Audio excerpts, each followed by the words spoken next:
Sveiki įsijungę mūsų transliaciją iš Jonavos centrinio stadiono. Ir šiandien čia Top Sport 1 lyga, 17 turas, kelia Kampinį, 66 numeris.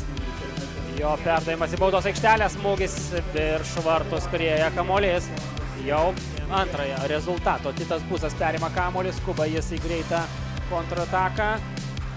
Ir čia pavojus jau prie B1 vartų, smūgis į vartus. Patikimai sužaidė dabar garliaviečiai tiek 16 turo rungtynes. Čia pavojingas smūgis ir jau gelbėja savo komandą Vincentas. Tiesioginį smūgį renkasi Hegelman B komanda ir labai grėsmingas šūvis.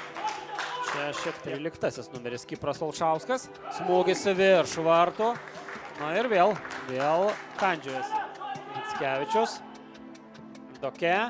Smūgis į vartus, labai grėsmingai čia iššovė Lukas Odincovas. Ir grasinės netgi varžovų vartams dabar tęsia savo misiją. Iš dešiniojo flango skersuoja kamuolį Lukas Odincovas ir įvartis krenta į svečių vartus. 1-0 veržiasi į priekį Skirmantos Paukštys ir visa B1 komanda.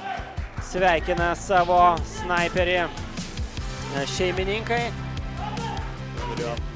Grandyje ir veiksmas toliau artėja prie Hegelman B komandos vartų. Dar vienas smūgis ir dar vienas įvartis.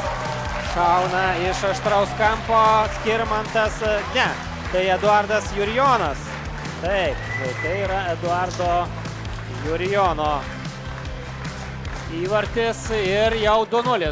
Na, tiesiog akise ekipai, nes tai yra jų turnyro lentelės kaimynai. Čia perdavimas į baudos aikštelę ir įvirpsta. Atsimuša kamuolys. Kipras Olšauskas visiškai laisvas buvo paliktas atraminėje zonoje, bet tai pasirodė tik spąstai. Driuventakas smūgis į vartus ir virpsta, prašvilpia kamuolį. Hegelman B ekipos gynėjai. Aidi tuo tarpu arbitro švilpukas, skelbiantis, jog Top Sport 1 lygos 17 turo rungtynėse Jonavos B1